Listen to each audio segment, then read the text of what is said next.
in it. I had that as well. Did you have it? Yes. Who's with people? There's this couple who go around the West End. Okay, this makes and sense. in every single theatre, they have to, it's their thing, they have to go to every single theatre and they basically... Can I say the F word? Well, I think we know what you mean. All right. They do the F word. They do the F word in the box. I mean, it's amazing. And you are distracted on stage because you hear it. The royal box is right in the wings, right in the eye line, and I'm doing, you can't handle the holy shit! Wait, is this not okay that I do this? Should I stop? Because I thought I was part of the show. But I'll stop. It's odd that story didn't make it into your book, which is Stories I Only Tell My Friends, an autobiography. And why didn't that story make it in? Because that's a good... I would tell my friends that story. No, it is a good story because the book pretty much... It begins when I'm a child and sort of ends as I leave the West Wing. I didn't want it to be my entire life because I'm going to have more to do, hopefully. And when you say stories I only tell my friends, have your friends reacted to the book? Have you offended anyone? Has anyone sort of... Well, I tried to write it in a sort of spirit of generosity, so there's all kinds of good people. No, you're very nice about everyone. Right, yeah, but it's still dishy and interesting, and it doesn't feel whitewashed. So once I figured out the tone, I sort of felt like I was going to be okay and nobody was going to have an issue, and so far nobody has. Well, didn't Sarah Jessica Parker have an issue? Well, other than her, but, you know, she's a bitch. Wait, what did she say? What happened? Bradley's going, yeah, what did she say? She was pissed because I got her eye color wrong. No, come on. Yeah, she was just like, look, I cannot believe that you don't remember that my eyes are blue. I said they were brown, I guess, or green. Look, they are indeed. They're blue. There she is on the monitor. How did that come about? How did you learn of that? Third-party intermediaries. That's crazy. You're kidding me. Well, why was her eye color in the book? Because they used to... Used to what? I don't know.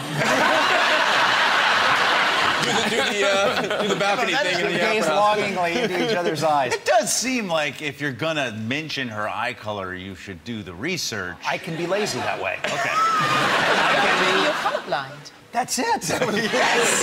Oh, I was a bit of a dog in those days. Because when you started your career, the one thing that really does come across in the book is how available sex was.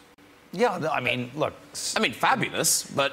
in the 80s, it was on. Yeah. Because you would watch MTV. Look, I was...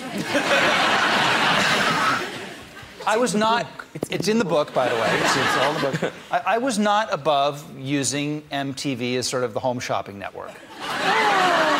But that's amazing. You would just ring up MTV Yeah, and go... us through this. Here's how it goes. How did you do that? I'm solving all your love life problems right here.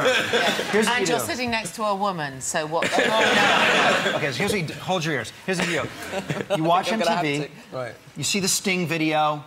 There's a girl dancing with a chair, a little blonde bob at the end of it. You go, that's... You call MTV. You go, hey, it's Bradley Cooper here. Yeah, Hangover. That's right. In many, many other movies. A-Team. Yes, me. The star. That ripped guy, that's me. And I like that girl. Can you get me your phone number? And they give it to you. Wow. So MTV is basically a pimp operation. That's okay. Yeah. Need to know. They've probably, Human Resources Department has probably worked things out a little bit better than they were in the late 80s, but that was sort of... But the ego. I mean, the fact that you think these... But Alex, They all said yes, Alex! the fact that you think they're all going to say yes. They did all say yes! Listen, it's like Ty Cobb said, it ain't bragging if you've done it. And those are the women that you did want, but then there were kind of the fans that presumably, you know, you weren't that keen. Like, didn't your grandparents have a horrible experience? Well, yeah, I mean, and this is, listen, my story is, it happens to anybody who's in that moment in time where you're that guy. It's happening to this one right now. Admit it, I know people are breaking into your grandparents' house in Missouri, like they did mine, in the middle of the night and going, where's Bradley Cooper? And neighbors are like, not here tonight. And if he were here, he wouldn't be in our bed. What? So, yeah, you know, who knows? But fans are incredibly resourceful, because, Alex, you've just been filming Doctor Who in the desert. Oh, my God, the Who fans got to be nuts, right? Yeah. But where were you? In the middle of Utah or somewhere? We were in the middle of Utah, and we'd never filmed Doctor Who in America before, obviously. The American fans are amazingly resourceful because of Twitter. Everybody now knows. You know, the minute that they catch sight of one of you, it goes out and people know where you are. And so we were in the middle of Monument Valley, in the middle of nowhere. And suddenly just these fans just sort of appeared out of the scrub and the desert. And, like zombies. And they were, because they wear those funny anoraks, you know, they're kind of... they are, you know, So you know who they are. Yeah, a bit like train spotters, really. It's awful to say, but they kind of are. And they knew that they couldn't come close to us because everything we're filming is secret. So they were very respectful, but sort of just would stand and watch. And how are the fans reacting now to you kissing the Doctor? Because that's a big deal. Oh, it is a big deal. Oh, God, there's a picture. It is a big deal because he hasn't, I don't think, kissed a woman before. I mean, he hasn't kissed a man either. No. But, you know, he's just coming into his sort of sexuality after 900 years. He's a slow learner. He's a slow learner.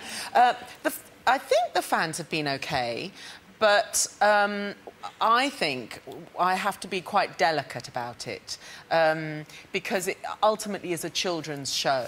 Yes. No tongues. Clearly. Oh, tongues. I'm getting tongues. Really? Well, it's difficult, isn't it? Because I don't know about you guys when you do kissing on camera or whatever, but there's never... I've never talked with my fellow actor about what sort of a kiss it's going to be. Really? You just... No. You just sort of do it. Like, what do you mean? What?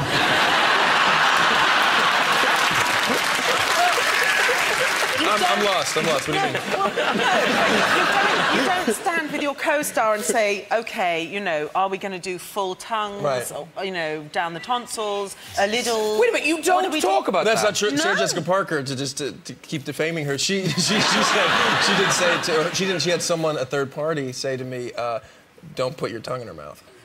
She likes those third parties. That was on a date. But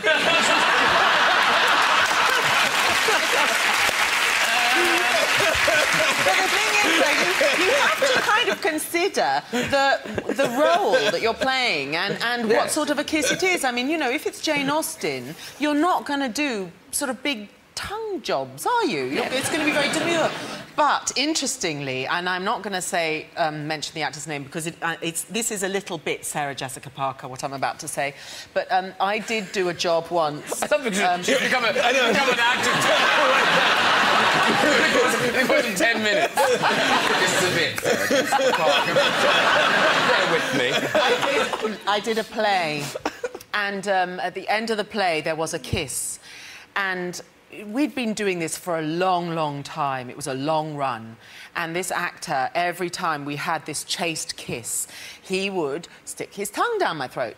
And so I said, if you do that again, I will bite your tongue. And I think he thought I was joking. So the next performance, he did it again, and I bit his tongue and sort of clung for a while and didn't think anything of it. And then the next day, when we were backstage and I bumped into him and he was just